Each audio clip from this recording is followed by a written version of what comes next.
अभंगद्वारा जगद्गुरु श्री संत तुकोबाराय आपल्या उपास्य देवतेचा परिचय देतात. एकंदरीत शास्त्रीय भाषेमध्ये त्रिपुटी सांगितलेली आहे. उपासक, उपासना आणि उपास्य याला त्रिपुटी म्हटलेलं आहे. करणारा तो उपासक, केली जाणारी उपासना आणि ज्याची केली जाणार आहे किंवा करायची आहे ते उपास्य. उपास्य या अभंगातून पांडुरंग परमात्मा आहे. उपासक संत श्रेष्ठ तुकाराम महाराज आहेत आणि जी उपासना आहे ती पंढरपूरला जाणे किंवा एकंदरीत वारकरी संप्रदायात प्रचलित जी उपासना आहे ती उपासना या ठिकाणी आलेली आहे. म्हणून क्वचितच असा योग येतो की उपासक योग्य असावा, उपास्य योग्य निवडलेला असावं आणि उपासना देखील योग्य असावी. अगोदर व्यवहार सांगतो मी तुम्हाला.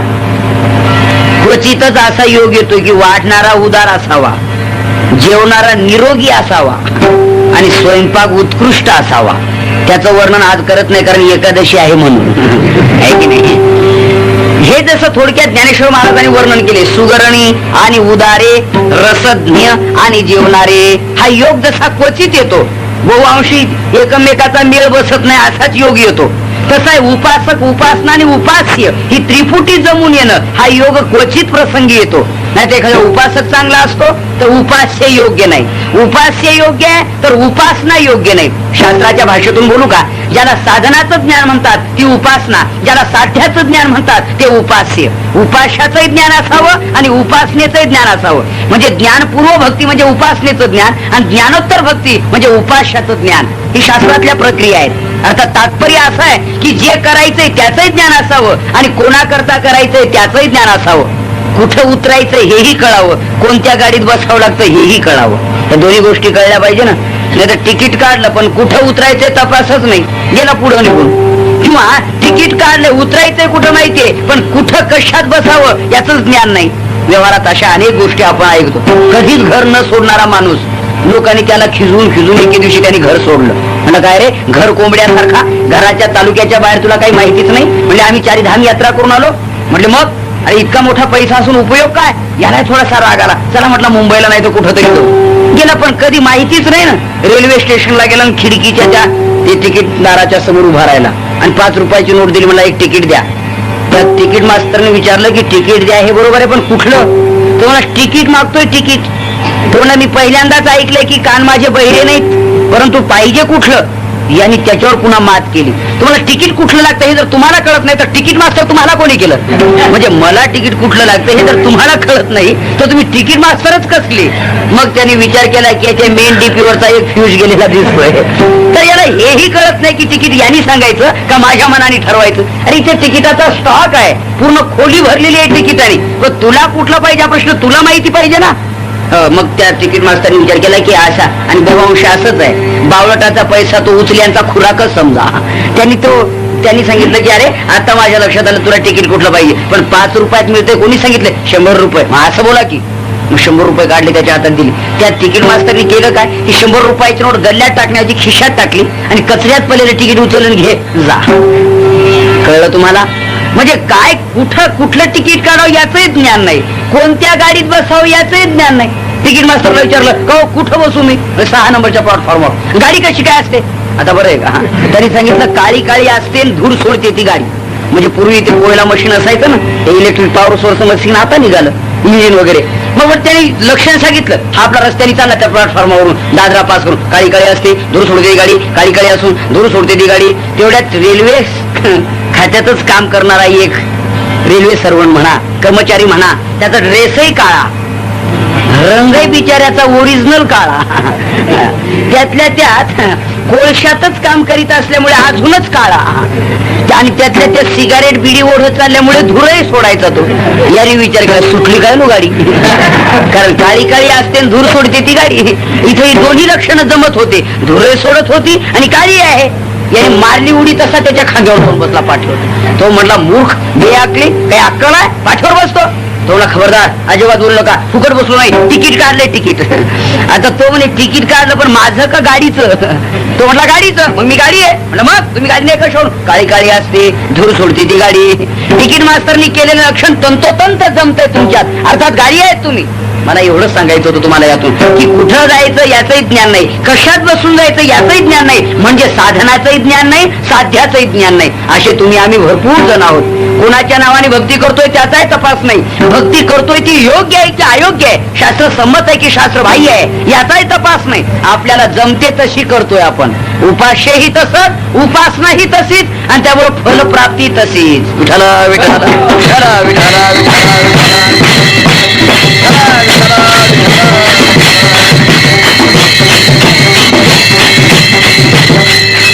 उपासना शास्त्राने सांगितल्याप्रमाणे करावी. त्याचं कारण जरा गीतेच्या 16व्या अध्यायात द्या. तस्मात शास्त्रम प्रमाणं ते कार्या कार्य व्यवस्थितो ज्ञात्वा शास्त्र विधानोक्तम कर्म कर्तुर्मी अर्हसे. या श्लोकातून भगवंतांनी संदेश दिलेला आहे की अर्जुना, तस्मात शास्त्रम प्रमाणं ते, त्यामुळेच मी तुला सांगतो की तू शास्त्र प्रमाण मान. त्याचं कारण काय? कार्या कार्य व्यवस्थितो, कार्या अकार्याची व्यवस्था ही शास्त्राने लावलेली आहे. मग तुला काय करावं, कार्य आणि अकार्य म्हणजे करण्यास योग्य काय आणि टाकण्यास योग्य काय, काय करावं काय करू नये हे शास्त्राने शिकवलंय. त्याकरता तू शास्त्र प्रमाण मान. पहिल्यांदा शास्त्रावर विश्वास ठेव, नाही तर शास्त्राच्या व्यतिरिक्त जर तू तुझ्या मनानेच भरारी मारू लागला तर ते कसं होईल. जरा एक उदाहरण सांगतो तुम्हाला. ज्ञानेश्वर महाराज म्हणतायत, जात्यंधा लागे पिसे मग ते सैरा धावे जैसे, तुझे शहाणपण तैसे दिसत असे. दृष्टांत कळला का या ओवीतून? हो, ऐकता का सगळे? काही काही बिचाऱ्यांना दृष्टांतही कळत नाही, सिद्धांतही कळत नाही. त्यांना एकच सिद्धांत माहिती आहे, झोप काढणे. आहे की नाही? बरोबर आहे. जर लक्ष ठेवावं म्हणजे कळतंय. ज्ञानेश्वर महाराज म्हणतायत, कल्पना करा, एक मनुष्य जन्माला आला, जन्मताच त्याला डोळे नाहीत म्हणजे त्याला जात्यंध जन्मांध म्हणा. डोळे नाहीत पण तारुण्यात आला, आणि तारुण्यात आल्यावर तारुण्याचं वेड लागलं त्याला, आणि जो पळत सुटला ना तो, मग त्याचं ते पळणं जे आहे ते रस्त्याने असेल की रस्ता सोडून असेल? तुमच्या मते काय? आंधळा माणूस जर विनाकारण कुठे पळत सुटला तर तो रस्त्याने पळेल?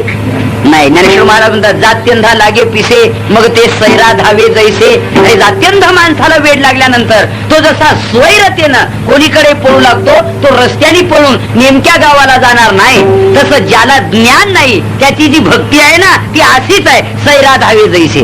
त्याच्या मनाला वाटेल तिकडं तो पळतो, दिसत नाही. तसे ज्ञानाचे डोळे ज्याला नसतील पण कर्माचे पाय ज्याला असतील म्हणजे भक्तीचे, त्याची वाटचाल होईल पण योग्य दिशेनं होणार नाही.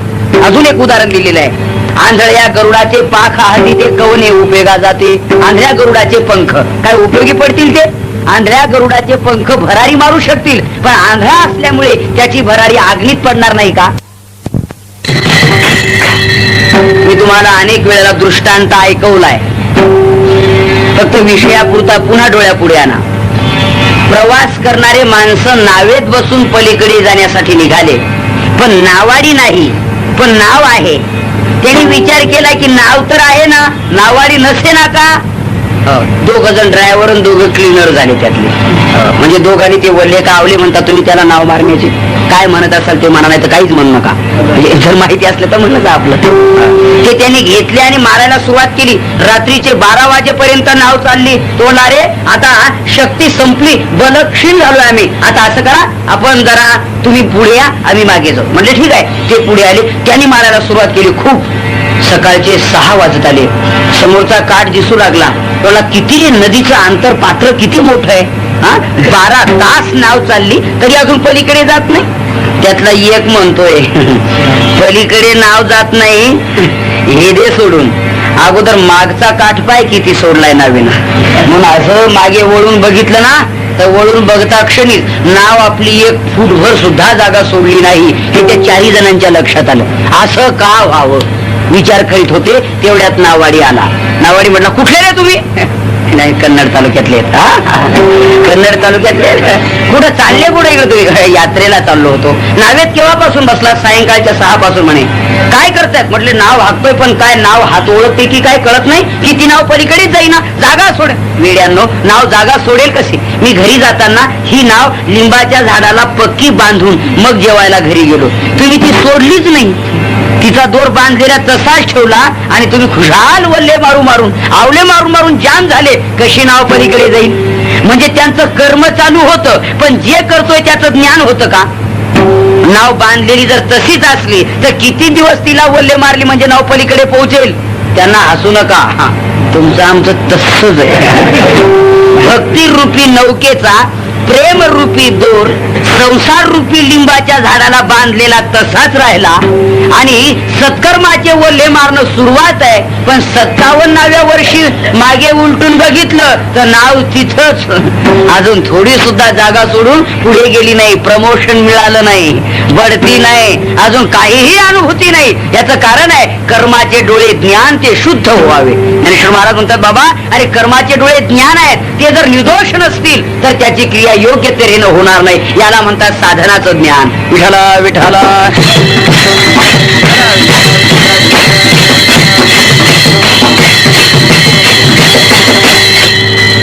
साधनाचं ज्ञान असेल तर तेच साधन तारत आणि साधनाचं ज्ञान नसेल तर तेच साधन मारत. मारक ठरतं मारक, म्हणजे तारकही तेच आणि मारकही तेच, असं ते साधन आहे. साधने घाली ती काळाची मुखी, गर्भवास देखील गर्भवास देखील साधने घालती काळाची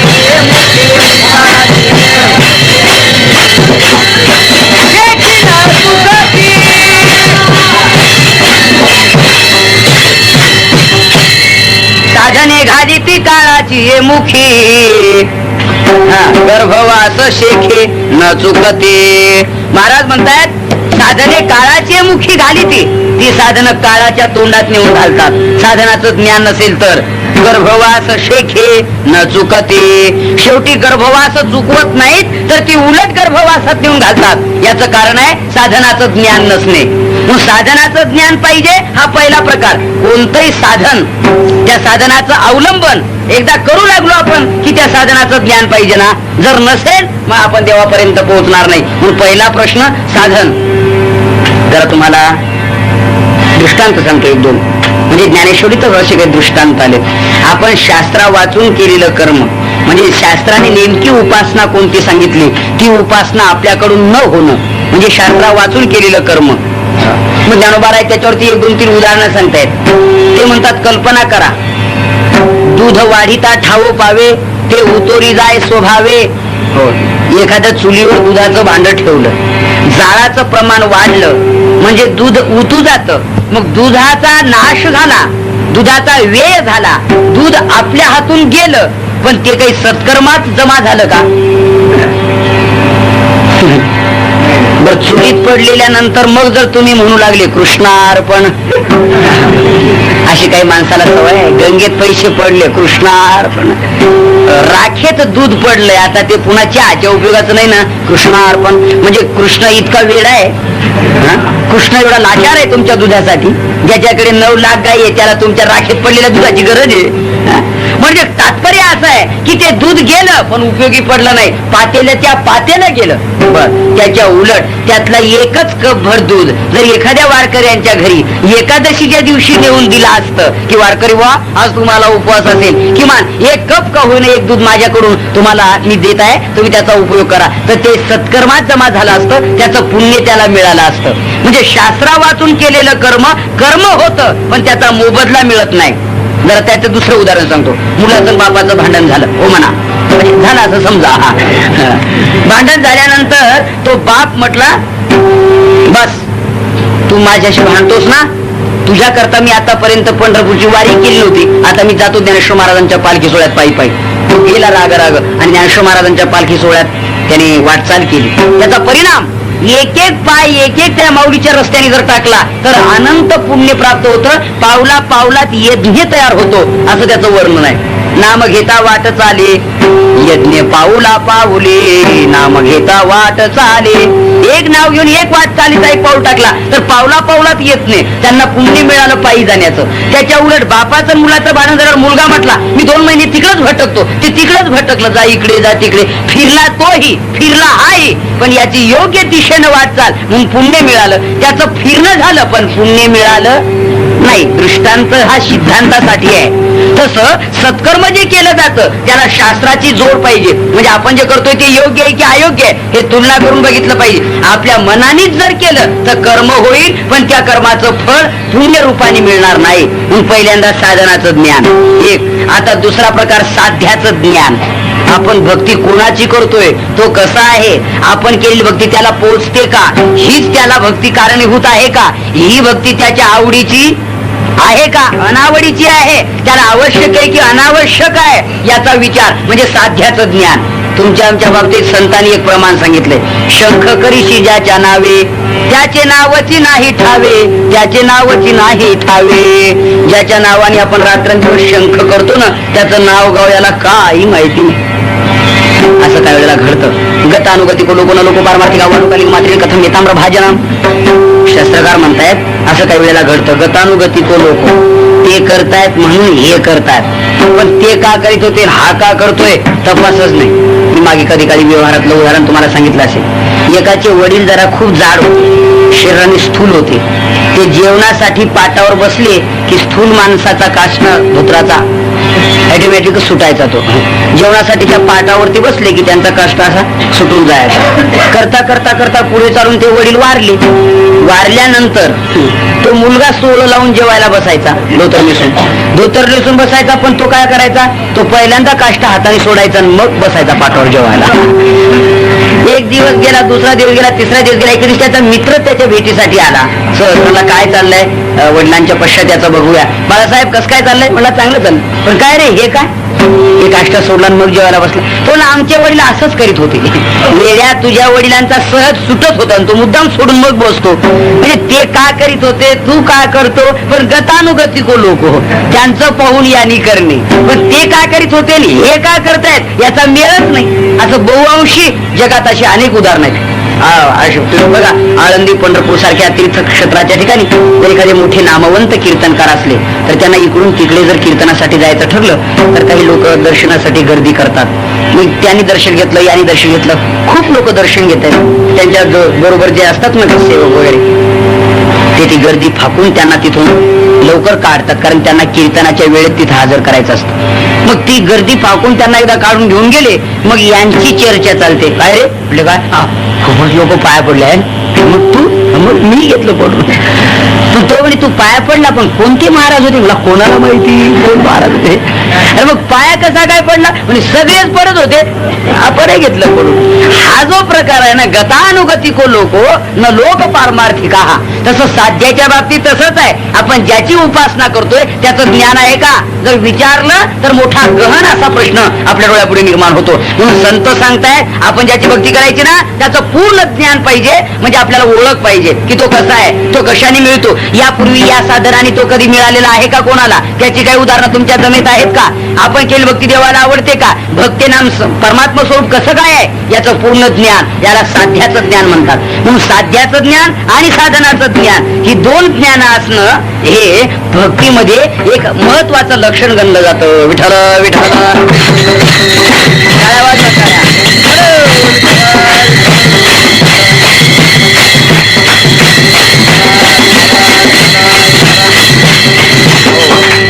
मी सांगतोय ते ऐकता ना तुम्ही सगळे, काय लक्षपूर्वक ऐकता वा.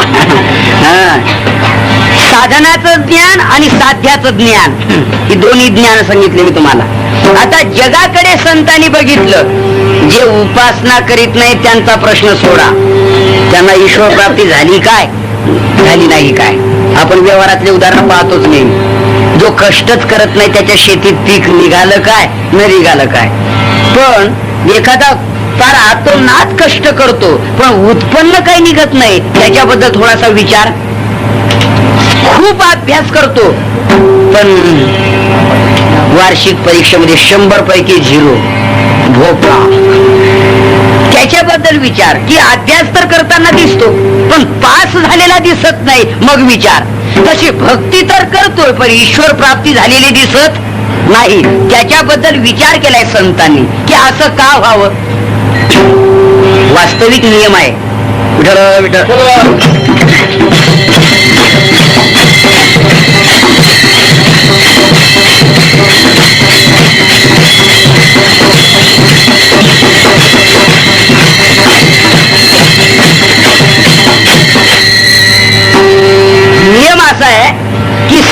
केलं की साध्य मिळतं. ते व्यवहारिक असो वा पारमार्थिक. मग या ठिकाणी साधन तर करतायत, मग साध्य का मिळत नाही, त्यामध्ये शंका निर्माण होते. बरोबर आहे. मग संतांनी विचार केलाय, साधनाचं अवलंबन करूनही साध्य मिळत नाही, त्या अर्थी यांचं साधन कुठंतरी चुकत असलं पाहिजे. तुमच्या लक्षात येत नाही ना मी बोलतोय हे? त्याच कारण की कुठंतरी चुकत असलं. अहो, सकाळपासून संध्याकाळपर्यंत विहिरीवर मोठ चालू आहे. बैल चांगले, मोठ फाटकी नाही, पाणी भरपूर आहे. बर, मोठ हाकणारा मोठकरी आळसी व्यसनी नाही, तरी पण उसापर्यंत पाणी पोहोचत नाही. समजा पाठ कुठंतरी, हा आता कळलं का? हा, कुठंतरी काहीतरी भानगड आहे, कुठंतरी चुकतंय. त्याच्याशिवाय असा प्रकार घडला नाही. सिद्धांतच आहे तो. साधन करूनही साध्य प्राप्त होत नाही म्हणजे साधन कुठंतरी चुकत असलं पाहिजे. अजून एक उदाहरण सांगतो मी, तुम्हाला नाहीच कळलं तसं तर. एक साधू महाराज असं म्हणतात की ते नारळ द्यायचे, म्हणजे ज्यांना मुलबाळ होत नाही त्यांना जर नारळ दिला तर त्यांना मुलं व्हायची. असा बऱ्याचशा जणांचा अनुभव. त्याप्रमाणे एक माणसाने ऐकलं किंवा त्यांचा नारळ प्रसाद आणला म्हणजे माणसाला मुलबाळ संतान होतं. निपुत्रिक राहण्यापेक्षा चला आपण सुपुत्रिक होऊ. मग तो झाल्यानंतर तो काही का करीन आपल्याला पण असला तर बरं. म्हणून हा गेला त्यांच्याकडून प्रसाद आणायला, नारळ आणायला. नारळ आणला, खाल्ला, 1 वर्ष थांबला, परत पुढच्या वर्षी गेला. महाराज काहीच उपयोग नाही, मुलबाळ झालं नाही. नाही, साधू महाराज म्हटले असं तर कधी घडलं नाही. माझा जो प्रसाद आहे, नारळ आहे, तो आतापर्यंत कधीही निष्फळ ठरला नाही. ते फळच आहे, निष्फळ झालंच कसं काय? पुन्हा त्यांनी अधिक त्यांचं जे तप सामर्थ्य आहे तिथे एक ओतून मंत्रोपचाराने भारून मंत्रून तो नारळ दिला. जा, आता निश्चित परिणाम होईल. 2 वर्षांनी पुन्हा हजर. महाराज काही परिणाम नाही. साधू महाराज म्हटले असं तर कधी व्हायला नको, पण होतंय, याच्यात काहीतरी भानगड आहे. मग काय होतं तरी काय? मग त्यांनी विचार केला. म्हणजे काय रे बाबा, म्हणजे काय ते जाऊ दे, पण मी तुला असं विचारतो, आतापर्यंत माझ्याकडे नारळ मागण्यासाठी येत होते, ते जोडी जोडीनच येत होते, तू नेहमी एकटाच येताना दिसतोय. तो ना मी जोडी आणू, लग्नच नाही आपलं झालं. आता काय? मग तो म्हटला किती पोते नारळ खाल्ली म्हणजे परिणाम होईल. आता कळलं का? म्हणजे कुठं साधन करूनही साध्य प्राप्त होत नाही, अर्थात साधन कुठंतरी चुकतंय. साधनामध्ये काही वैगुण्य आहे, काही दोष आहेत, हे सिद्ध आहे. मग कुठं चुकतंय हा विचार नंतर, पण कुठेतरी चुकतंय हे अनुमान प्रमाण. तसं संत विचार करताय, भक्ती केल्यावर ईश्वर प्राप्ती व्हायला पाहिजे हा सिद्धांत, पण भक्ती करूनही ज्या अर्थी प्राप्ती नाहीये त्या अर्थी साधन कुठेतरी चुकतंय. आणि मग संतांनी जरा जगाचं बारकाईनं निरीक्षण केलं की यांचं साधन चुकतंय कुठं. मग एका जग म्हटले भक्ती कधीपासून करतो? कोण म्हणे आमच्या वर्षापासून, कोण म्हणे तमक्या वर्षापासून. मग जरा विचारलं कोणत्या देवाची भक्ती करतो, कशी काय करतो. मग तो एक सांगू लागला. माझं ना असं चालू आहे, मुंजोबाशी डाक घालून मेसाई आळविली हो, त्रिगुणाची तिवई करून त्यावरी बैसविली हो. तुम्ही वाचा जरा मालिकेतले अभंग. तो सांगू लागला, हे मी असं केलं, या देवाची उपासना केली. दुसऱ्याने विचारलं तुझं कसं काय?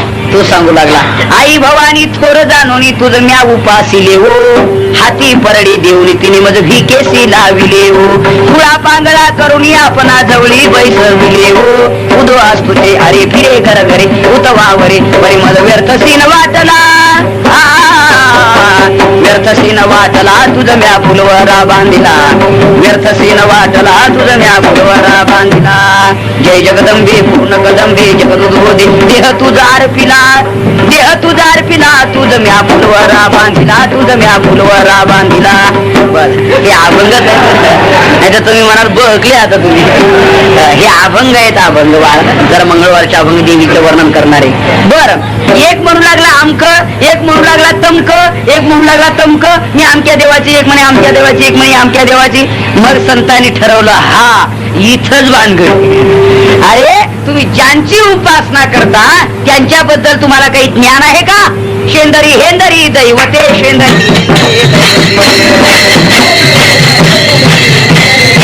कोणती भूते कोणती आपुल्या पोटाची रडते माझ भक्तीचे अवदान आपुल्या पोटाची रडते माझ भक्तीचे अवदान पुऱ्या इच्छा आणि कातरे काय करू आली तयारी थोडी हात करू कसे बुद्धे आशिरा आणि कातरे काय करू आली तयारी थोडी हात करू कसे बुद्धे आशिरा. या अभंगातून महाराज म्हणतायत अरे शेंद्री हेंदरी दैवते, इथे देवतेची निंदा नाही, खऱ्या अर्थाने त्या देवाचं स्वरूप सांगितलेलं आहे. अरे ज्यांना खरा देव प्राप्त झालाय त्यांच्या बाबतीत असंच आहे. ज्ञानेश्वर महाराजांनी म्हटले जे अमृताते ठी ठेवी तो कांजी केवी शेवी. दुसरे एक उदाहरण 5व्या अध्यायामध्ये ज्ञानेश्वर महाराज म्हणतात कल्पना करा नातरी मृगतृषा पीडिते संभ्रमे विसरून जळाते तोय बुद्धी बरडिते ठाकून येते. किंवा दुसरे एक उदाहरण आहे ज्ञानेश्वर महाराज म्हणतात कल्पना करा जीही आपण अपे नाही देखिले तरी ती इंद्रियार्थी रंजले जैसे रंक का आळू करे मग तुषाते शेवी. ज्याला पंक्तीला बसून मिष्टान्न भोजन आग्रह पूर्वक मिळालंय तो माणूस जेवण झालेल्या लोकांच्या पत्रावळीवरचे उष्टावळी शीत गोळा करून खाईल का? त्याला जागा करी जाबर ते पडायला झाले ते आडी घालून बसले ते आणि त्याला मांडी घालायला आणि त्याला सारखा चिमटा घ्यायचा अधून मधून. भलतं सिरियस पेशंट आहे बरं का ते 2 मिनिटं सुद्धा डोळे उघडे ठेवत नाही. असं अधून मधून शेजाऱ्यांना चेक केलं पाहिजे ज्यांनी त्यांनी ते आपापले शेजारी आहेत का ठिकाणावर म्हणून. विठाला विठाला विठाला विठाला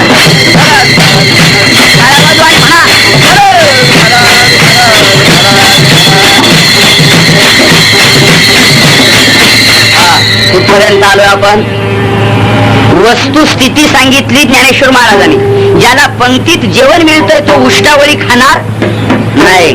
चला पुढे दुसरं उदाहरण जी ही आपण पे नाही तिथे जयासी स्वसुखाचे सदा खराटे तयासीची विषय हे गोमटे आवडती.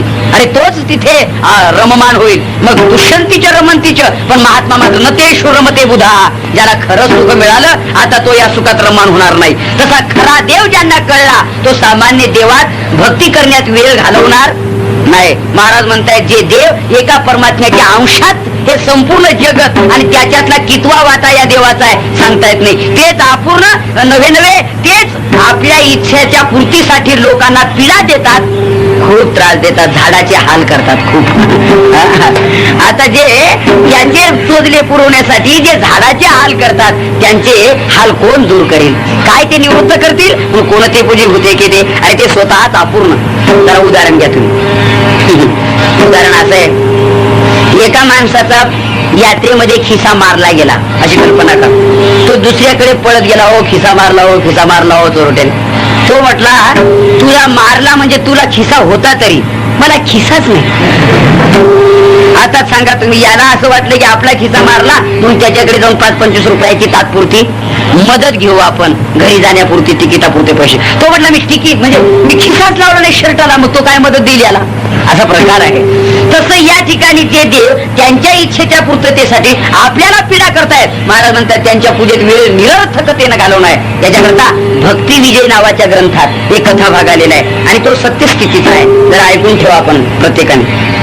एक वारकरी बुवा अनागोंदीचा राजा आहे. अनागोंदीचा राजा त्याच्याकडे वारकरी बुवांचा रात्री मुक्काम पडला. त्याने आपल्या ओट्यावरती बसून हायमार घेतला आणि दर्शनाला म्हणून मंदिरात जाऊन थांबला तर राजा त्या देवीची आरती करीत होता. दुर्गे दुर्गड वारे वगैरे तेवढ्यामध्ये त्या वारकरी बुवाने बघितलं, नमस्कार केला. आता आपल्याला कोणताच देव निंदे नाही, सर्व देवाला नमस्कार करायचा. पण सर्व देवाचा एक मुख्य देव म्हणून भक्ती त्याचीच करायची आहे. हा पहिल्यांदा नीट लक्षात घ्यायचा. निंदे कुठलाही देव नाहीये पण सर्व देवाचा देव जो आहे त्याची भक्ती करायची आहे. कारण त्याचं कारण असं आहे की त्याच्या भक्ती त्यांची सगळ्यांची भक्ती आहे, सगळ्यांच्या भक्तीत त्याची भक्ती नाही. मुळाला पाणी घातलं की फांद्यांना पोहोचतं पण फांद्यांना घातल्यावर मुळाला कधी पोहोचतं? त्या बाबांना हो बाबा हा मुळाला पाणी घातलं तर फांद्यांना, पण फांद्यांना पाणी घातलं मुळाला येतं का?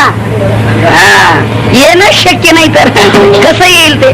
सिंचन करिता मूळ मग वृक्ष बोलावे सकळ, किंवा ज्ञानेश्वरीतली ओळी मूळ सिंचने सहजे मग शाखा पल्लव संतोषती.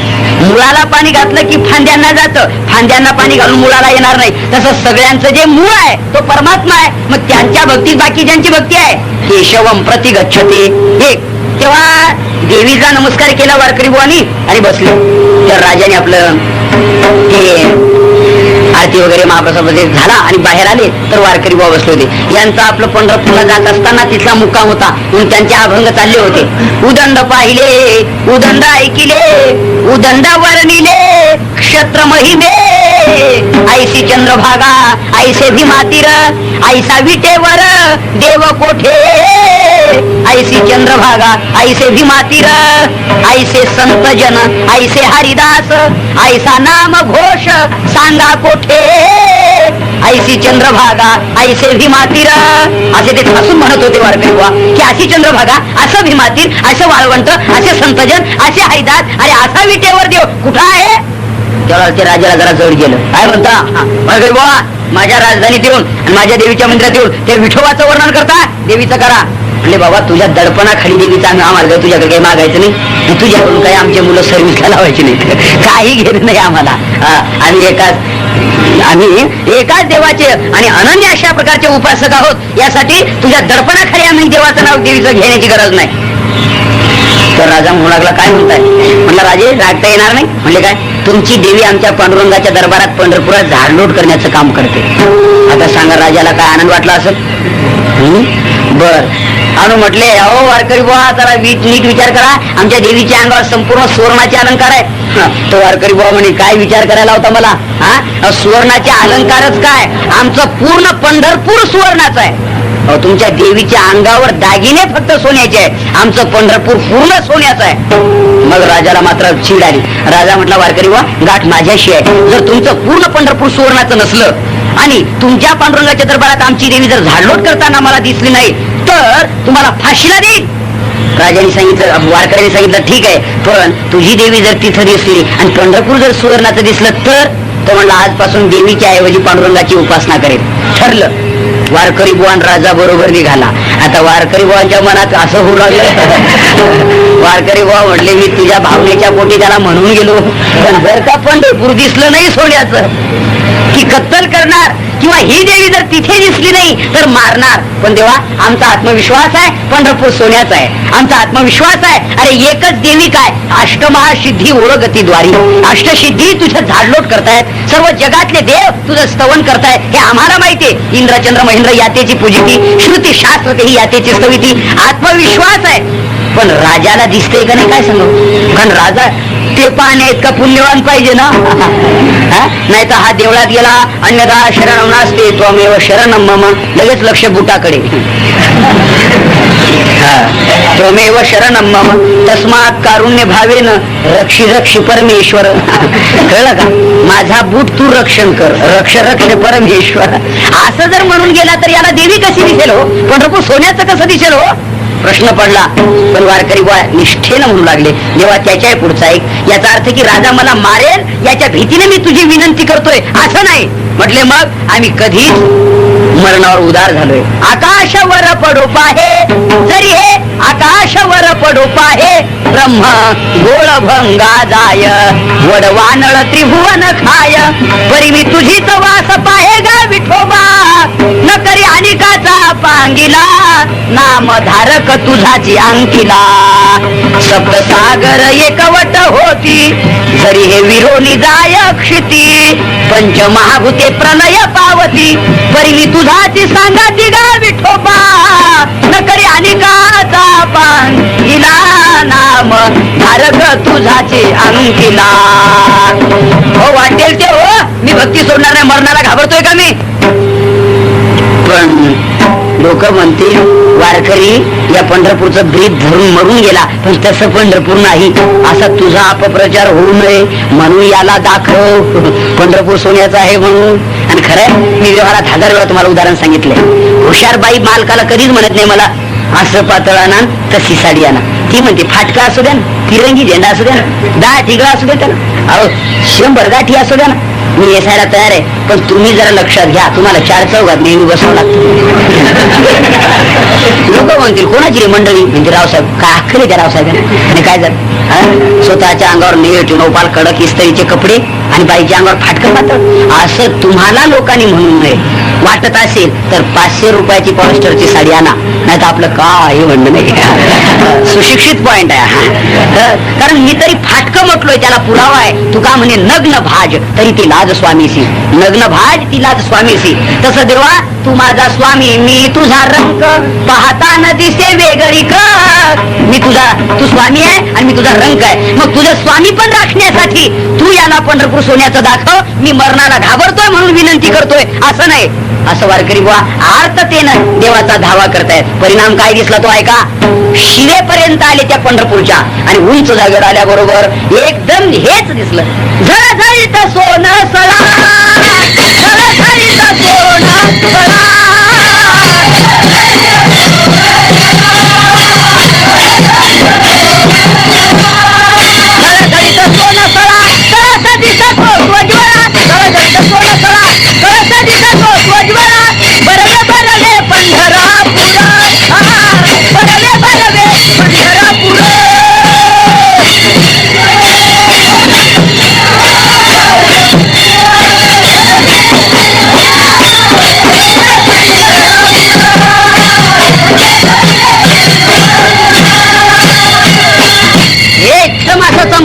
चमकू लागला सोना. राजा म्हणू लागला वारकरी वा 50% काम झालं तुमचं. पंढरपूर सोन्याचं आहे. अहो पाहिलं मी, आमच्या देवीच्या अंगावर फक्त दागिने सोन्याचे होते, तुमचं पंढरपूर नगरी सोन्याची आहे. वा, पण वारकरी म्हणे अजून 50% बाकी. तिथं देवी दिसली नाही तर काय होईल सांगता येत नाही माझं. म्हणून तिथे गेले, देवाची करुणा भाग. तेवढ्या ती देवी हातात झाडू घेऊन दारात उभी होती. राजाने बघितलं की आपलं उपास्य दैवत आहे, साष्टांग प्रणिपात करणार. तेवढ्या देवीने त्याला उचललंय. माझा मालक तिकडे उभा आहे, माझ्या पाया पडतो. असं घडू शकतो. तुम्ही आमच्या पाया पडता, आम्ही पडून घेतो, हे बरोबर आहे. पण आम्ही आळंदीला संस्थेमध्ये आम्हाला ज्यांनी शिकवलंय, आमचे जे गुरुजी आहेत त्यांच्या पुढे आम्ही उभे राहिलो. तुम्ही आमच्या पाया पडू लागले, आम्ही जर पाया पडून घेऊ लागलो तर आमच्यासारखे मूर्ख आम्हीच. त्यावेळेला आम्हाला लाज वाटेल की नाही की अहो मी तुमच्या गावातला बुवा आहे, पण इथं आमचे बुवा ते आहेत असं म्हणावं लागेल की नाही. शेवटी आळंदीला गेल्यानंतर हे जसं आहे तसं, किंवा एखाद्या वेळेला अशी व्यवहारातली 1000 उदाहरणं आहेत. आपली सून आपल्या पाया पडते, तिच्या पुरती ती सासू आहे, पण तिची सासू पुढे असताना तिची हिंमत होईल का पाया पडून घ्यायची.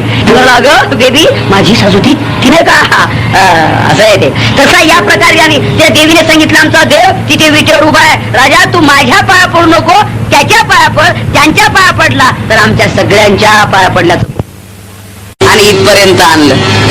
मग आणि ती देवी आम्हाला दाखवली, खरी देवी दाखवली. आणि मग तिथून पुढे देवीचं वर्णन आहे. तू विटेवरी सखये बाई हो करी कृपा, माझे मन लागो तुझे पायी हो करी कृपा, सावळे सुंदरी हो करी कृपा, तिचे भक्त करुणा करी हो करी कृपा, हो वगैरे. हे देवीचं नाम परमात्म्याचं वर्णन आहे.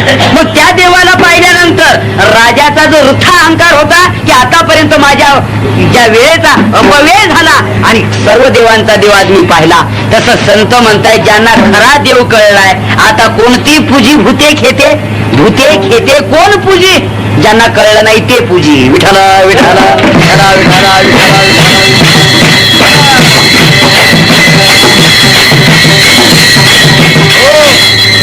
मग महाराज म्हणताय तुम्ही ज्यांची भक्ती करता ती देवत सामान्य आहेत. म्हटलं असं अल्प रोकडी अशी आहेत ती. बर, उपासना करता ती चुकीची, जे देव आहेत ते चुकीचे. पण देवाच्या बाबतीत असं आहे किती देवन किती, आणि काही वेळेला तर असा प्रकार आहे कशाचं तरी बावलं करायचं, कुठंतरी मांडायचं, काहीतरी त्याला व्हायचं आणि मग काहीतरी व्हायचं. काही मिळत नाही ना त्याचा. देव कशाचा तरी, कुठल्या तरी धातूचा, काहीतरी त्याला नाव, काहीतरी त्याची पूजा, काहीतरी मागायचं. तपासच नाही. शिळा तांब्याचं बाहुलं केलं, पाट मांडोनी वरी बैसविलं, गंधा अक्षता झाकोळीलं, मना येईल ते नाव ठेविलं, कसे या जनाची लागले वेळ. एकनाथ महाराजांचं भारूड आहे, सत्य स्थिती आहे. ज्ञानेश्वर महाराजांच्या ओव्या आहेत, माझी मूर्ती निफजवी ती घराच्या कोणी पैसा आपण देवदेव तीर्थाचीच आहे, बरं नित्य आला तर माझे काजी कुलदेवता लागी म्हणजे वगैरे ज्ञानेश्वर महाराजांचं वर्णन आहे. तुकोबाराय देखील म्हणतात ते, किंवा ज्ञानोबा कुंभट कुळवाडी आना देव मांडी, हे तर तुम्हाला जवळ माहितीच असेल. आता जी खळ्याची पद्धत बदलली, हे यंत्र निघालं ना, मळणी यंत्र, तेव्हापासून. आता पूर्वी तुम्ही बघा ते पावली 5 पावली करायची, चिखलाची लक्ष्मी करायची, त्याच्यावरती पूजा करायची, 5-50 लोकांना जीव घालायचं त्या दिवशी, आणि मग ते उपलण्यावरती राज भरायचा, नारळ फोडायचा, देव मांडायचा तिथं, त्याची पूजा करायची, आणि मग पूर्वेकडे तोंड करायचं, आणि अजून बरकत रे असं काहीतरी होतं नाही प्रकार.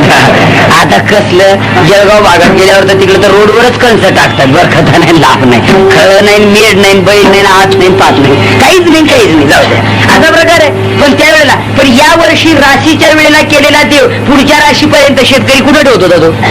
तपासली रास किती गेला कुठं, पुढच्या राशीला नवा देव, पेरीच्या वेळेला नवा देव, कपाशी पहिल्यांदा तो नवाच देव, असा नवा नव्याच देवाचा प्रकार. कुणबट कुळवाडी आना देव मांडली, भलतेच देव मांडतं, पण आदिलाची परवटी करीत. पहिल्या देवाचं काय झालं, त्याला तपास नाही की त्याला काय आहे का, भूक नाही का, पाणी आहे का नाही, तपास नाही. असे देव करून भक्ती करणारे पुष्कळ आहे. बरं, भक्तीची रीत बघितली तर भक्तीची रीत आहे तशीच. आपल्याला जेवायला आपण पोळ्या करतो, बरोबर, पण कमीत कमी 9x9 इंचीच्या गोलाईच्या असतात की नाही, तशी मग हातावर काही लहान मोठी पण असेल, पण बहुअंशी अंदाजे 9x9 अशा इंचाच्या पोळ्या असतात गोलाईच्या. पण देवाला नैवेद्य करतो ते किती बाय कितीचे असतात, कधी बारकेला आपण बघतच नाही. पण खऱ्या अर्थाने जरी विचार केला, त्याला काही भागात नैवेद्य म्हणतात, काही भागात त्याला चांदक्या म्हणतात, तळाचा मधला आकार म्हणजे नैवेद्य. व त्याच्यात किती पुरण असतं, बर तिथं लाटायचं नाही, दाबलं की झालं नैवेद्य असं. बर ते नैवेद्य करून सगळे ताटात ठेवलेले असतात असे रँक मध्ये, लाईन मध्ये. त्याच्यावरती भात किती किती, एक शीत करून ठेवायला. त्याच्यावर भजे, पूर्ण भजा एकात नैवेद्यावर असतो का, नाही, एक भजा कुरतडून सगळा भजात एक भजान सगळ्यांची मजा, म्हणजे सगळ्या देवांच्या वाट्यावर एक भजा. मी म्हणतो एका नैवेद्यावर एक भजा ठेवला तर मारुत्र्याला अजीर्ण होईल का तो? ज्याला अशोक बागेतले सगळे फळं पचवता आले रावणाच्या, त्याला भजा पचणार नाही का तुमचा? पण तो भजा इतका. कुरडई देखील तशीच, एक टंगड घ्यायचं ती सगळ्या नैवेद्यावर. तुपाचा प्रकार तर त्याच्या पुढे, त्याचं वाटीनं टाकायचं नाही प्रत्येक नैवेद्यावर, वाटीत तुपाच्या वाटीत बोट बुडवायचं, असा पूर्ण वेढा त्या तुपाचा. आता किती किती वाटेल येत असेल त्या प्रत्येक देवाच्या, तुम्ही बघा असा नैवेद्य. बरं, तो नैवेद्य देवाला नेताना ज्या मुलाजवळ द्यायचा आहे त्याने आंघोळ केली का त्याचा तपास नाही, ते बैर दिशून केव्हा आलं त्याचा मेळ नाही, ते असं करतो, हे जा नैवेद्य घेऊन चाललं आपलं ते नैवेद्य. त्यातलं ते इकडे तिकडे पाहतरी एखादं खात येते, तसंच देवाला नाही. पण तसा का होईना, पण ठेव नको, दाखवून घेऊन ये. पुन्हा ते देवाला म्हणतात, पाहिला का, पाहिला, चाल, असा प्रकार आहे. अशी भक्ती चालू आहे. तसे देव निवडलेत. किती वर्ष भक्ती केली म्हणजे प्राप्ती होईल, प्रश्न. विठाला विठाला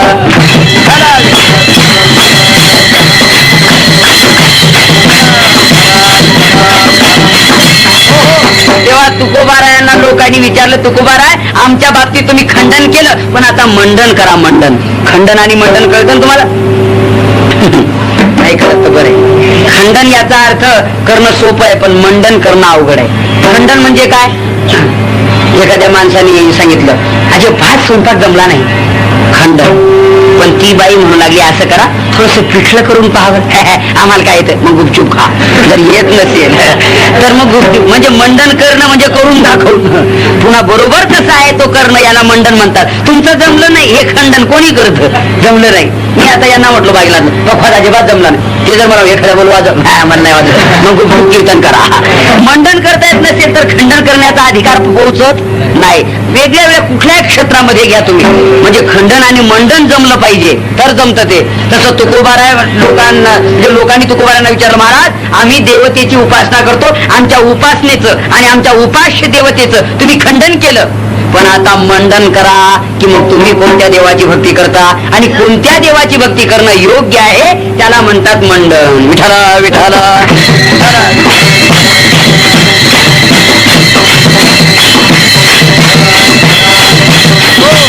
आणि मग तुकोबाराय म्हणताय आम्ही ज्याची भक्ती करतोय ना बा तुमचे जसे जसे उपास्य आहेत तसा नाही.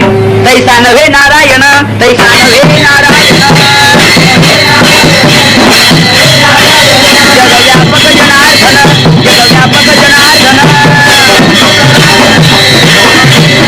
तुका म्हणे त्याचे करा चिंतन, तुका म्हणे त्याचे करा चिंतन.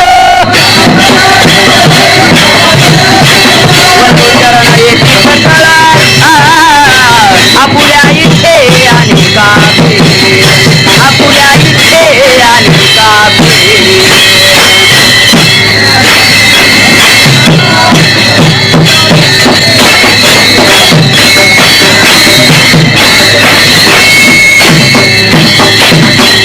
या अभंगातून तुकोबाराय मंडन करतात. आता ऐका, म्हणजे या अभंगाच्या पहिल्या सर्व चरणातून खंडन केलेलं आहे आणि शेवटच्या चरणातून मंडन आहे. तैसा नव्हे नारायण.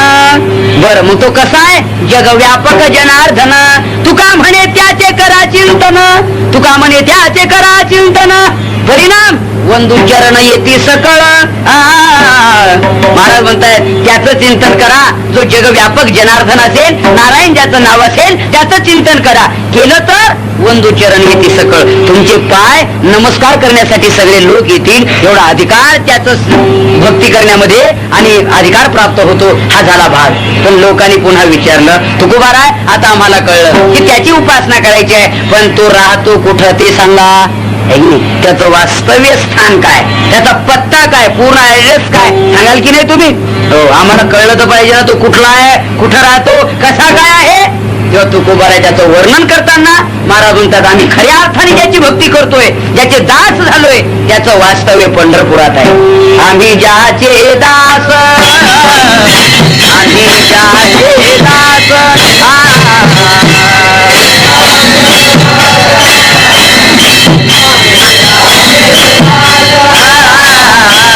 आम्ही जाते दास.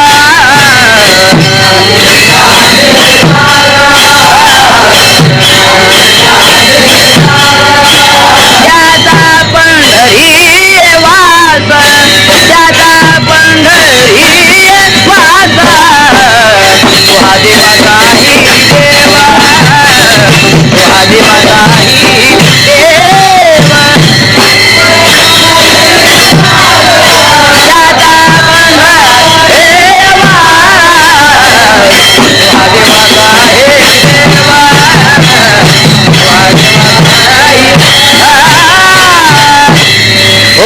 अभंगाच्या प्रथम चरणातून तुकोबाराय सांगतायत आम्ही ज्याचं दास्यत्व पत्करलंय, आम्ही उपासना ज्याची करतोय, ज्याला जीवन अर्पण केलेलं आहे, ज्यांचा योगक्षेम आमचा जो वाहतोय, अर्थात तो कुठं राहतो? त्याचा पंढरी वास, त्याचं वास्तव्य पंढरपूर आहे. पंढरपुरात राहतो तो. तुकोबारायांना लोकांनी विचारलं तो पंढरपुरात राहतो? म्हटलं हो. म्हणजे गाव पंढरपूरच वर्णन इतकं तोंड भरून तुम्ही करता, काय वैशिष्ट्य आहे त्या पंढरपूरचं? तुकोबाराय म्हणतात पंढरपूरचं वैशिष्ट्य असं आहे की सर्व तीर्थाची आणि पंढरपूर तीर्थक्षेत्राची तुलना करणारे बरेचसे अभंग आहेत. एक त्यातला प्रकार म्हणून सांगतो मी. वाराणसी गया पाहिली द्वारका, पाहिली द्वारका, परे नये तुका पंढरीच्या, परे नये तुका पंढरीच्या.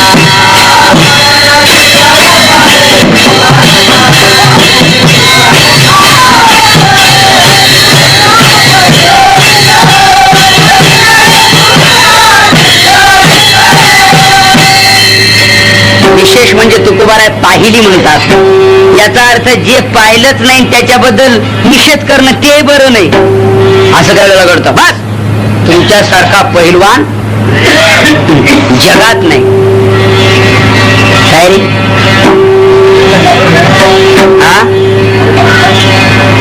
तुमच्यासारखा पैलवान जगात नाही. त्याला हळूच विचारावं जगत भ्रमण केले का? आणि मग तुला काय माहिती जगात नाही? अगोदर पूर्ण जगत पहा आणि मग ठरव की तुमच्यासारखा दुसरा जगात. तसं पाहावं मग त्याची तुलना करावी. तसं ज्यांनी काशी पाहिलीच नाही, गया बघितली, नाही, द्वारकेला तर कधी गेलाच नाही. त्याने आपल्या पोळीचेच नाव ठेवले गया द्वारका. ज्याला द्वारका माहित नाही आणि त्यांनी जर ठरवलं द्वारकेत काही नाही, त्याला मला गेला होता कधीच नाही, मग तुला काय माहिती काही नाही. पण तुकोबारा इथे आत्मविश्वास सांगतायत. वाराणसी गया पाहिली, द्वारका पाहिली हे पदे ना, हे प्रत्येक ठिकाणी. वाराणसी पाहिली, गया पाहिली, द्वारका पाहिली, पण अनुभव परिणय तुका पंढरीच्या. हा अनुभव म्हणजे मी गया बघितली, वाराणसी बघितली, द्वारका ही बघितली, पण हे सर्व बघून झाल्यावर आणि मग मी सांगतो तुम्हाला की पंढरपुरासारखं दुसरं तीर्थ, हा पंढरपुरासारखं दुसरं तीर्थ नाही. हे पाहून सांगतोय मी, कोणाचं तरी ऐकून नाही तर मग आज चावळत होते बुवा. आता काय चावळत होते तुम्हाला कळतं का नाही? चावळणं नाही का, हा नाशिक जिल्ह्यातला शब्द आहे. चावळणे म्हणजे बोलणे, असं बोलत होते बुवा. आणि ते याने ऐकलं दिली ठोकून. त्यातलं तुकोबारायांचं विधान आहे का? नाही. ते मी पाहिलं, सगळे तीर्थ बघितले आणि मग सांगतोय आम्ही अनुभवाने की पंढरपूरच्या तुलनेला, तुका म्हणजे तुलनेला, पंढरपूरच्या तुलनेला एकही तीर्थ येऊ शकत तुकोबारा आहे. एवढं आमचं समाधान होणार नाही. त्या तीर्थात काय वैगुण्य आहे आणि त्यापेक्षा पंढरपुरात काय वेगळं आहे ते सिद्ध करा. तुकोबारा आमचा तो करतो सिद्ध. सांगा, भजन करा, विठाला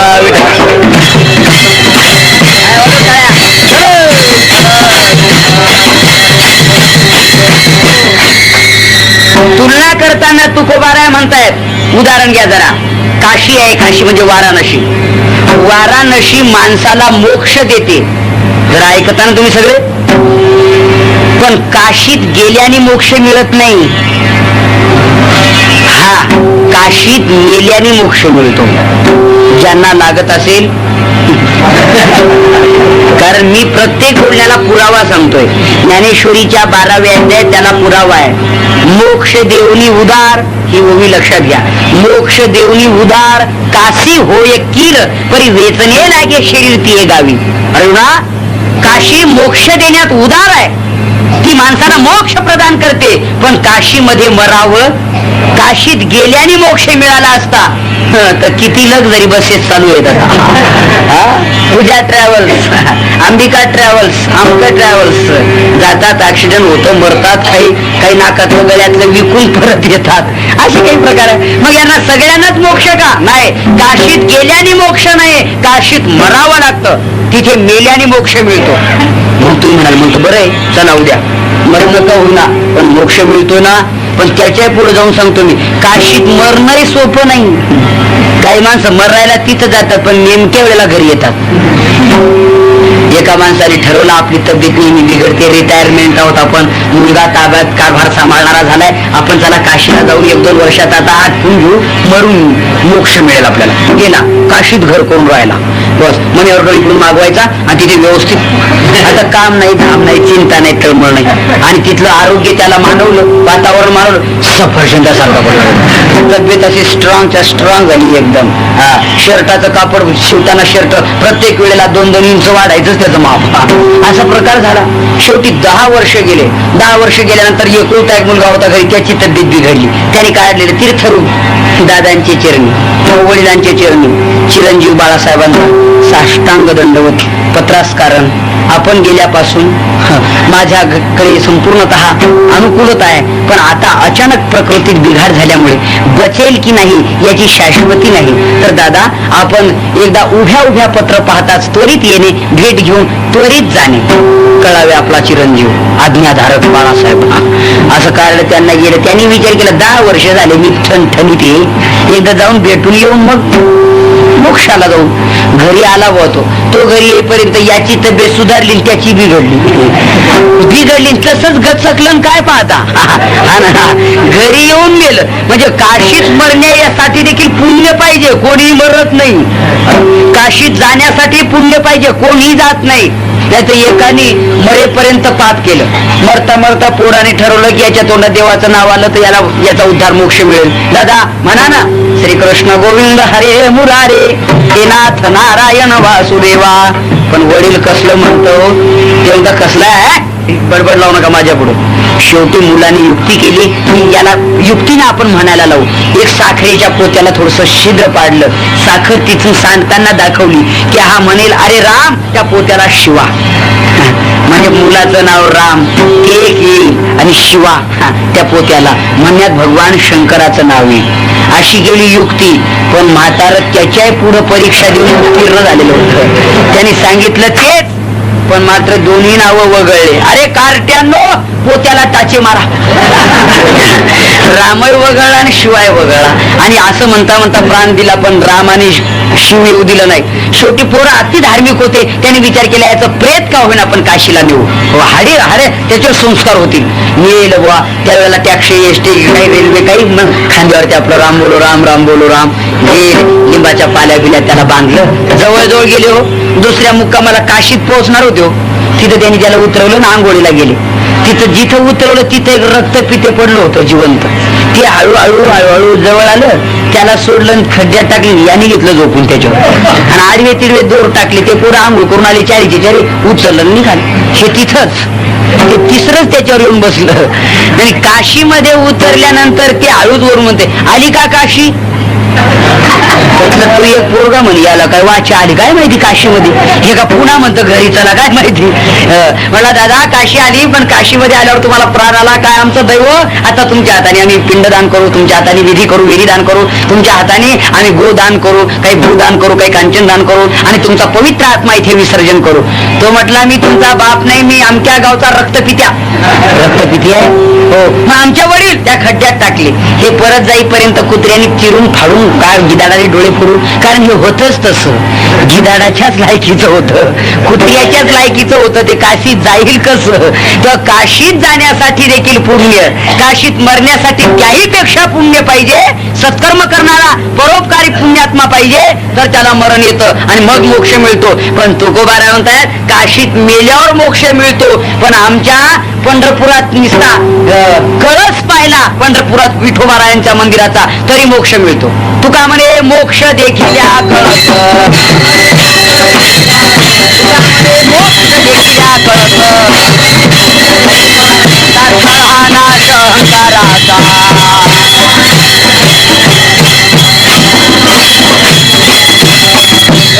तिथे मेल्यावर मोक्ष, इथं कळस पाहिला तरी मोक्ष. यावरून तुकोबाराय म्हणतात आम्ही सांगतो परी नये तुका पंढरीच्या. म्हणजे पंढरपूरच्या तुलनेला काशी येऊ शकत नाही. चला बाकीच्या सर्व तीर्थाची तुलना करताना तुम्ही बघा हरिद्वार, ऋषिकेश वगैरे तुम्ही गेलात तर तिथे अलकनंदा नावाचं तीर्थ आहे, गंगा आहे. तिथे स्नान केल्याने तुमचं पाप जातं. पण तिथं स्नान करणं सोपं नाही. मी सांगितलं अनेक वेळा तुम्ही 11,000 फूट उंचीवरून ती गंगा वाहते. गंगोत्री यमुनोत्री समुद्र पातळीपासून इतक्या उंचीवरून ती वाहते. त्यामुळे त्या गंगेला तिथे ऋषिकेशला हरिद्वारला इतका वेग आहे की दोन्ही बाजूनं साखळ्या आहेत. साखळ्या त्या साखळ्या धरायच्या. एखाद्या जर म्हणलं दगडू पाणी किती आहे, तुम्हाला एवढं एवढं म्हणलं की चालला दगडू. असा प्रकार आहे. म्हणजे इतका वेग आहे तिथे बुडणं सोपं नाही. बर त्याच्या पुढे आहे का ते पाणी पाणी नव्हे, त्या हिमालय पर्वतावरचं वितळलेलं बर्फ आहे. आता बर्फात आंघोळ करणं किती सोपं आहे. एखादा माणूस त्याची टेस्ट घेण्यासाठी पाण्यात बोट बुडवतो, काढतो तर ते बोट असं वाकडं होतं. ते रक्त गोखलं जात त्या शिरा आकसतात अशा. ते त्याने शेकायचं सरळ करायचं, शेकायचं सरळ करायचं, शेकायचं सरळ करायचं. त्याच्यात 15 मिनिटं गेली त्याची. मग त्याने त्याचं त्रैरासिक केलं की एक बोट वाकलेलं सरळ करायला 15 मिनिटं, तर पूर्ण बुवा सरळ करायला किती मिनिटं. त्याच्यापेक्षा नको बुवा आंघोळ करायला. अवघडच आहे की नाही ते. म्हणजे पण ज्ञानोबाराय म्हणतायत गंगा पाप घालवील पण तुम्हाला बुडावं लागेल. पुन्हा ज्ञानेश्वरीतली ओवी सांगतो त्याला पुरावा मी. शुचित्वे शुची गंगा होय, पाप तापही जाय, परी तेथ आहे बुडणे एक. तिथं बुडावं लागतं आणि ते बुडणं सोपं. चला या आता लगेच पंढरपुरात. तिकडून ऋषिकेश या लगेच निघा पंढरपुरात या. आले का पंढरपुरात आले का. कुठे येत ते काय माहिती. पंढरपुरात आल्याबरोबर तुकोबाराय म्हणतायत आमच्या पंढरपुरात चंद्रभागेत बुडण्याची गरज नाही, गार पाणी नाही, वाहून जाण्याची धोक्याची सूचना नाही. डोळ्यांनी जरी चंद्रभागा बघितली तरी सर्व तीर्थाचं पुण्य आणि सर्व पापाचं क्षालन. सकळ ही तीर्थे घडती एक वेळा,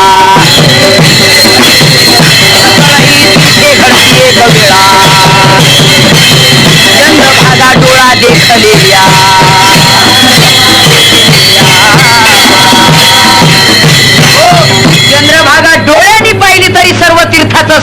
पापाचं क्षालन. गंगेत पात्र बुडावं लागतं, म्हणून परी नाहीये तुका पंढरीच्या. कळलं? 2 प्रकारची तुलना कळली. तिसऱ्या प्रकारची तुलना सांगतो मी पुराणातूनच. बाकीच्या तीर्थात गेल्यावर अभिमान वाढतो, पण पंढरपुरात गेल्यावर अभिमान जातो. यज्ञ याग स्वर्ग भोगाड येती,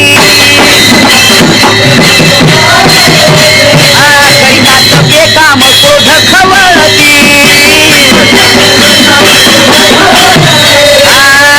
नित्य ज्ञाने अभिमान वाढती,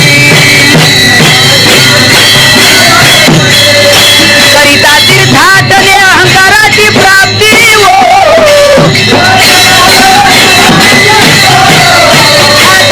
अहंकाराची प्राप्ती आनंदाची सापडली वेळा,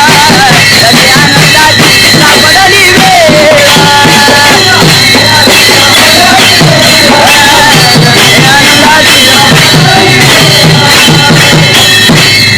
या प्रमाणातून काय सांगितलंय? निळोबारायांची गवळण आहे. निळोबाराय म्हणतात करिता तीर्थाटने अहंकाराची प्राप्ती हो.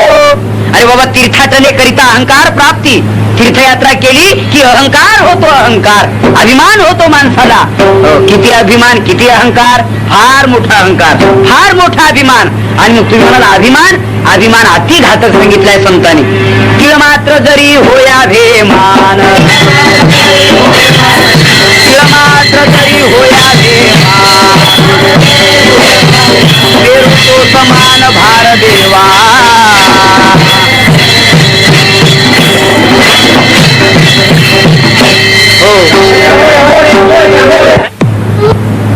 राहू द्या लहानचा असेल तर. तुकामध्ये नरकी घाली अभिमान,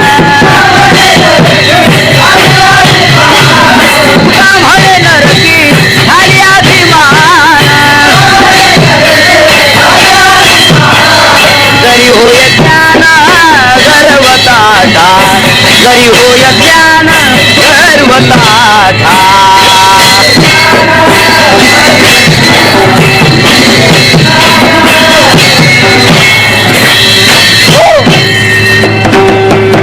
तुका म्हणे नरकी घाली अभिमान. अभिमान नरकात नेऊन घालतो माणसाला, नरकात पचवतो. शेवटी नरकाला कारणीभूत अहंकार आहे, अभिमान आहे. आणि तो अभिमान बाकीच्या तीर्थयात्रेनं होतो आणि त्या अभिमानाने मनुष्य नरकात जातो.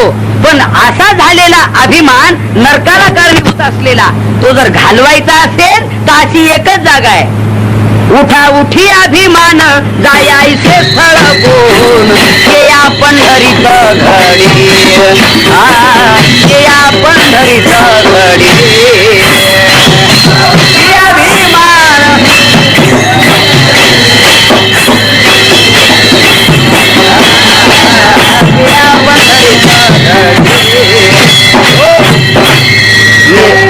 प्रमाणाने तुलना करतोय. महाराज म्हणतायत असं एकच ठिकाण आहे. उठा उठी अभिमान जायायचे स्थळ कोण, ते या पंढरीत घडी. पंढरपुरात गेल्याबरोबर अभिमान जातो. कशावरून? त्याची खुणच आहे. महाराज म्हणतायत पंढरीची लोकांना ही अभिमान,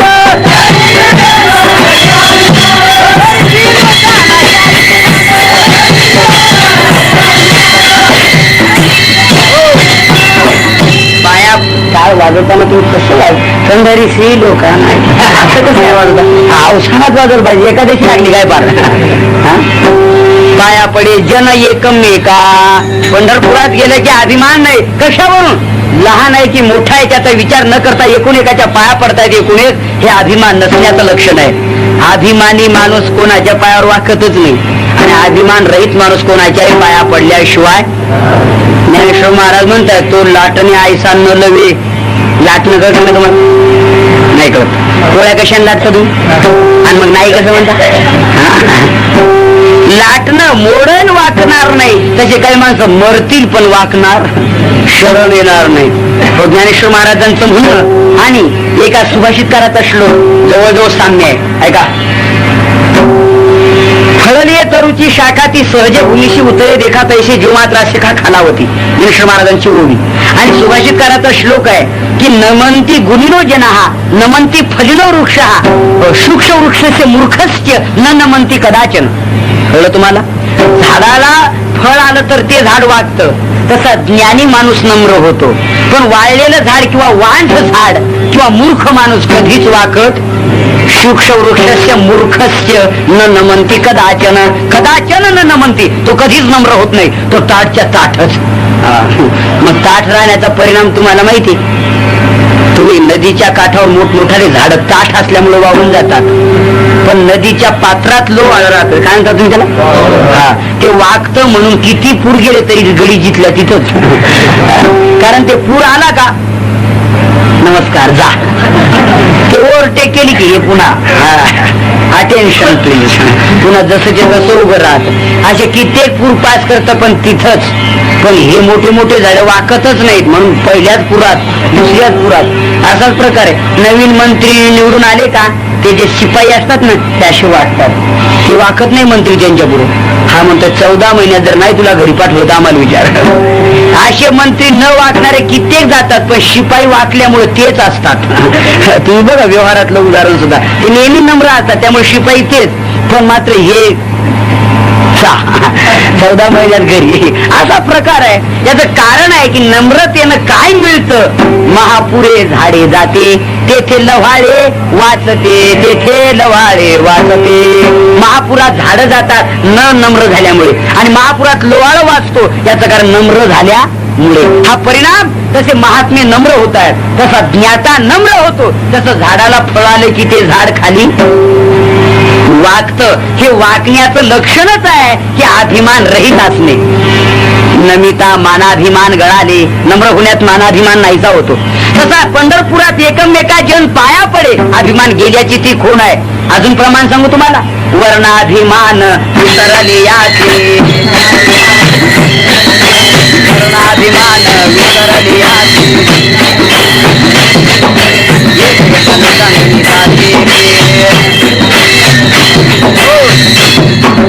वर्णाभिमान विसरली याते. इथं वर्णच असं आहे, वर्णाभिमान विसरली याते. एक एका लोटांगणी जाती रे, निर्मळ चित्ते झाली नवनीते, पाषाणा पाझर फुटती रे. महाराज म्हणतात की वर्ण विसरली, याती विसरली, अभिमान विसरली, म्हणून एका लोटांगणी जाती. एकमेकाला नमस्कार करताय, साष्टांग प्रणिपात. पंढरपुरात गेलेला अभिमान जातो आणि बाकीच्या तीर्थाच्या ठिकाणी अभिमान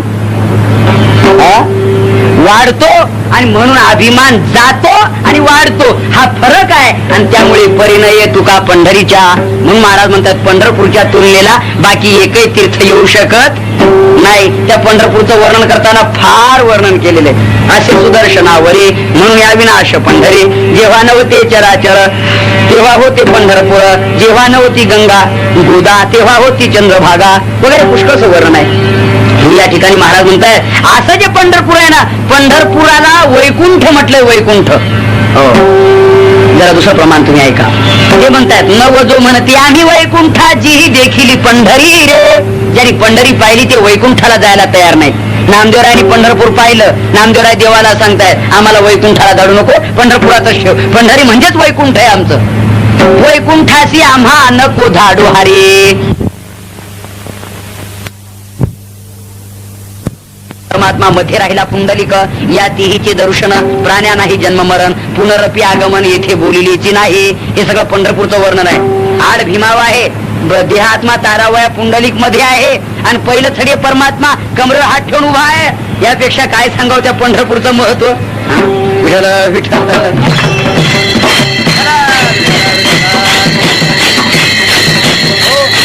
अनंत पट्टीनं ते पंढरपूरचं वर्णन केलेलं आहे. डोळ्यांनी जरी ते बघितलं तीर्थ तर पुण्य मिळतं. बस महाराज म्हणतात निराधीवरा पडता दृष्टी, स्नान होय शुद्ध सृष्टी, अंती तो वैकुंठ प्राप्ते ऐसे परमेष्टी बोलिला. हे पंढरपूरचं वैशिष्ट्य. येथे एक शीत दिधल्या अन्न, कोटी कुळाचे होय उद्धरण, कोटी याग केले पूर्ण ऐसे महिमान या तीर्थाचे. पंढरपुरात एक शीत दान दिलं भाताचं, तर कोटी कुळाचं उद्धारण, कोटी यज्ञाचं पुण्य मिळतं. असं पंढरपूरचं वैशिष्ट्य आहे. आणि असं जे पंढरपूर आहे तिथं आमचा देव वास्तव्य. हो आम्ही ज्याचे दास, आम्ही ज्याचे दास, त्याचा पंढरी वास, त्याचा पंढरी वास.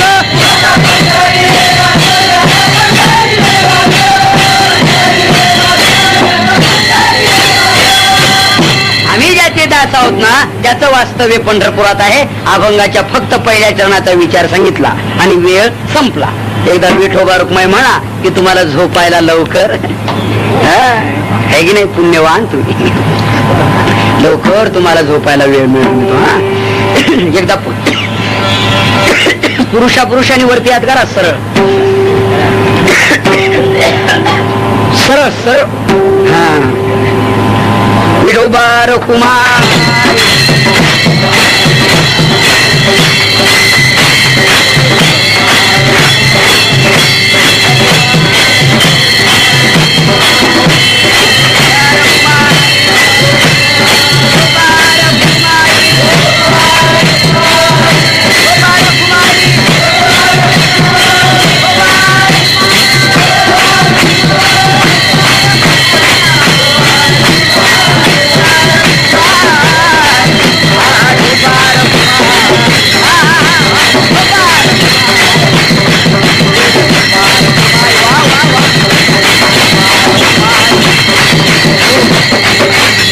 छान भजन केलं बरं. संत महात्म्यांनी फार वर्णन केलेलं आहे. टाळी वाजवावी, टाळी वाजवावी, पुढी उभा राहावे, वाटती चालावे पंढरीचे, वाटती चालावे पंढरीचे. जर टाळी वाजवली जर पताका खांद्यावर घेतली पंढरपूरची वाट चालली तर त्याच्या पुण्याला पार नाही असं वर्णन केलेलं आहे. असो, महाराज म्हणतायत आम्ही ज्याचे दास त्याचा पंढरी हे वास. पण इथे एक शंका आली असेल तुम्हाला का नसणारी काय माहिती. शंका अशी आहे, लोक म्हणू लागले बुवा पंढरपुरात तुमचा देव वास्तव्य करतो, पण जे जे देव पंढरपुरात वास्तव्य करतात ते ते तुमचे उपास्य दैवतच आहेत का? असं जर लक्षण केलं तर पंढरपुरात बरेच देव आहेत. कैकाळी बाबाच्या मठात गेलो तर 33 कोटी देव, तनपुरे बाबाच्या मठात गेलो तर खूपच देव आहे की नाही. माणसं म्हणतात ना चारी धाम पाहू नये पण कैकाळी बाबाचा मठ पाहू म्हणतात की नाही. सगळे देव आहेत तिथं. आणि मग तुम्ही म्हणतात ज्याचं वास्तव्य पंढरपुरात त्याचे आम्ही दास आहोत, असं जर विधान केलं, असं जर लक्षण केलं तर याच्या शास्त्रामध्ये लक्षण प्रमाणाभ्याम वस्तुसिद्धी, लक्षणाने देवाची वस्तूची सिद्धी होते. पण ते लक्षण अतिव्याप्ती, अव्याप्ती आणि असंभव 3 प्रकारचे दोष वगळून लक्षण केलं पाहिजे. त्याला निर्दुष्ट लक्षण म्हणतात, नाही तर ते सदोष लक्षण ठरतं. म्हणजे वेदांत शास्त्रातला प्रकार झाला. सदोष लक्षण आहे तर निर्दुष्ट लक्षण म्हणजे काय? काही लक्षणात अतिव्याप्ती दोष येतो. काळी असते ती गाय, मग काळी शेळी असते, काळी म्हैसे असते, मग त्या गाईच का? अतिव्याप्ती दोष. काही ठिकाणी अव्याप्ती दोष म्हणजे लक्षण लक्षाच्या ठिकाणी, ऐका, लक्षण लक्षाच्या ठिकाणी भरून अन्य ठिकाणी जातं त्याला अतिव्याप्ती दोष म्हणतात. लक्षण लक्षाच्या ठिकाणी अपूर्ण ठरतं म्हणजे कमी पडतं त्याला अव्याप्ती दोष म्हणतात. आणि लक्षण लक्षाच्या ठिकाणी सिद्धच होत नाही, त्याचा आणि याचा काही संबंध नाही. उदाहरणार्थ एक खुराची गाय, वास्तविक एक खुराची गायच नाही, त्यामुळे हे लक्षण लक्षाच्या ठिकाणी सिद्ध, त्याला असंभव दोष म्हणतात. बर, त्यातल्या त्यात अव्याप्ती दोष म्हणजे ते अपूर्ण पडतं लक्षण लक्षाच्या ठिकाणी. ते तुमच्या मागचा तो म्हातारा म्हणतो त्याला तसं जाऊ, त्या म्हातारा माणसाला हा त्याच बाबाला जागे राहा फक्त, नाही म्हणू नका. बरोबर घर नंबर चेक करतो मी. मग ते काय गप बसतं का? जाहीरच होत ते. हे कोणतं लक्षण आहे? मी जी 3 लक्षणं सांगितली, अतिव्याप्ती, अव्याप्ती आणि असंभव, या 3 पैकी एक जर दोष आला तर ते निर्दोष लक्षण ठरत नाही, ते सदोष लक्षण ठरतं. आणि मग त्याप्रमाणे मी हे कशा करता लांबवलंय तर तुम्ही म्हणता ज्याचं वास्तव्य पंढरीत त्याचे आम्ही दास. मग पंढरपुरात तर बरेच देव, रगड, मस, शिकार आहे की नाही, बख, पुष्कळ आहे की नाही, असं काही मांद म्हणजे वेगळे वेगळे शब्द आहेत की नाही, असे देव खूप आहे. मग तुम्ही कोणाकोणाचे दास? बोला, प्रश्न येतो की नाही. तर महाराज म्हणतात हो. तर ते लक्षण निर्दुष्ट ठरण्याकरता, अतिव्याप्ती दोष वगळण्याकरता दुसरं चरण आहे. तो हा देवाचाही देवा, तो हा देवाचाही देवा,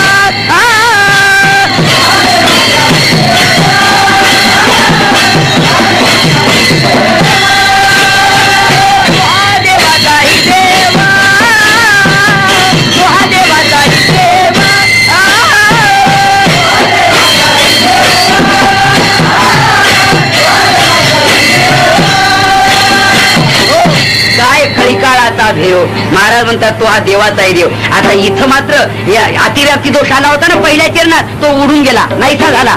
आता ते निर्दुष्ट लक्षण ठरलं. महाराज म्हणतात बाबा आम्ही ज्याचे दास आहोत ना तो देवाचा देव आहे. असं हो, बाकी सगळे देव आहेत ना त्याच्या उपशाखा आहेत त्या, पण त्याची मुख्य शाखा, त्याचं मुख्य अधिष्ठान, मुख्य केंद्रबिंदू, मुख्य बिंब जर असेल तर तो हा देवाचा आहे. म्हटलं असं हो.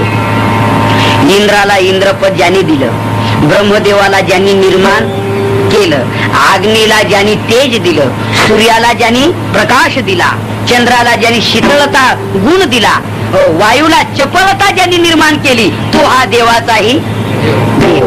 आता याच्याकरता कितीतरी उपनिषदात प्रमाण आलेले आहेत. उपनिषद आहे, उपनिषदाचे 10 प्रकार आहेत. असं केलं कर प्रश्न म्हणून माहिती काहीतरी ते तरी छंदोगी ब्रदारण्यम गमतात. हा असे 10 उपनिषद इथं कळले ना तुम्हाला. हा मग ठीक आहे.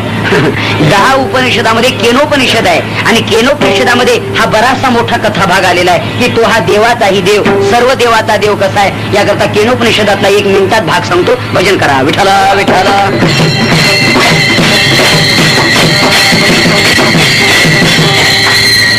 एकदा असा प्रकार घडला की देव दानवांना जर अहंकार झाला की मी मोठी, मी मोठा, आम्ही मोठे, आम्ही मोठे, त्यांच्यामध्ये एक तुंबळ असं युद्ध झालं आणि मुख्य भगवान परमात्म्याने आपली शक्ती देऊन देवांना विजयी केलं आणि दैत्य दानवांचा पराभव केला.